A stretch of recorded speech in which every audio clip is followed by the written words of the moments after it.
Next, complex sentence অর্থাৎ জটিল বাক্য. A complex sentence is one that consists of a principal clause and one or more subordinate clause. এতিয়া আমি পাইছিলোঁ যে সিম্পল সেন্টেন্সত আমি এটাই ক্লজ পাইছিলোঁ, কিন্তু কমপ্লেক্স সেন্টেন্সৰ ফৰ্মেশ্যন তেনেকুৱা নহয়. ইয়াতে আমি দুটা বা তিনিটা বা তাতকৈ বেছি আমি ক্লজ পাব পাৰোঁ. তো ইয়াতে বুজাইছে a complex sentence is one that consist of a principal clause. ইয়াতে এটা মেইন ক্লজ থাকিব অৰ্থাৎ যাক প্ৰিন্সিপাল ক্লজ বুলি কয়, এণ্ড ওৱান অৰ মোৰ ছাবঅৰ্ডিনেট ক্লজ অৰ্থাৎ এটা মুখ্য বাক্যাংশ আৰু এটা হ'ল গৌণ বাক্যাংশ.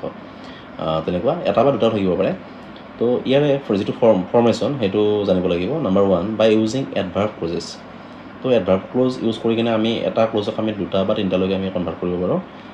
এডভাৰ্ব ক্লজ বুলি ক'লে আমি ফাৰ্ষ্ট আমি যিকেইটা টাইম ইণ্ডিকেট কৰে, টাইম ইণ্ডিকেট কৰা ৱৰ্ডকেইটা কি কি? When, while, before, after, since, until, as soon as, whenever, till. তো এইকেইটা ৱৰ্ড কি হয়?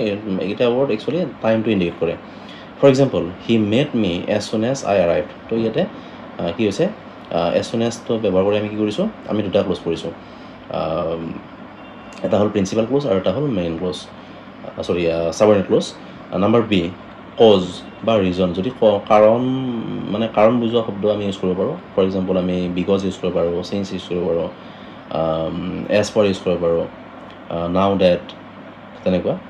আই stayed at home because it was raining. ইয়াতে কি ইউজ কৰিছোঁ? বিকজ. নেক্সট, কণ্ডিশ্যন যদি চৰ্ট বুজায়, if, unless, provided, that, in case, whether. তো এইকেইটা কণ্ডিশ্যন আমি বুজাব পাৰোঁ. কণ্ডিশ্যন বুজোৱা যদি হয় তেতিয়াহ'লে আমি এইকেইটা ৱৰ্ড ইউজ কৰিব পাৰোঁ. Example, you can go' if you finish your work. তো ইয়াতে আমি কি ইউজ কৰিছোঁ? ইফটো ইউজ কৰিছোঁ. নেক্সট, যদি পাৰ্পজ ইণ্ডিকেট কৰে তেতিয়াহ'লে কি হয়? আমি চ' ডেট ইউজ কৰিব পাৰোঁ, ছাচ ডেট ইউজ কৰিব পাৰোঁ. For example, he is so' tired that he can not walk. ইয়াতে মানে দুটা ক্লজ আমি কিহেৰে কৰিছোঁ? চ' আৰু ডেট ইউজ কৰি কিনে. নেক্সট, কণ্ট্ৰাষ্ট অৰ অব্লিক কনচেশ্যন. যদি কণ্ট্ৰাষ্ট বুজাব লাগে, মানে দুটা কণ্ডিশ্যন যদি আমি বুজাব লাগে, তেতিয়াহ'লে আমি কি ইউজ কৰিব পাৰোঁ? ড' ইউজ কৰিব পাৰোঁ, অল ড' ইউজ কৰিব পাৰোঁ, ইভেন ইউজ কৰিব পাৰোঁ, ড' ইউজ কৰিব পাৰোঁ, হোৱাইল, হোৱেৰএজ, এইকেইটা আমি ইউজ কৰিব পাৰোঁ. For example, though' he is poor he is happy. ইয়াতে আমি কি বুজাইছোঁ? এটা কণ্ডিশ্যন বুজাই আছোঁ. চ' ড'টো ইউজ কৰিছোঁ আৰু ড' ইউজ কৰি কিনে আমি কৰিছোঁ এইটো কমপ্লেক্স কৰিছোঁ, দুটা আমি মানে ক্ল'জ কৰি পেলাইছোঁ. নেক্সট, যদি প্লেচ ইণ্ডিকেট কৰিব লাগে তেতিয়াহ'লে কি হ'ব পাৰে? হোৱেৰ বা হোৱেৰ এভাৰ.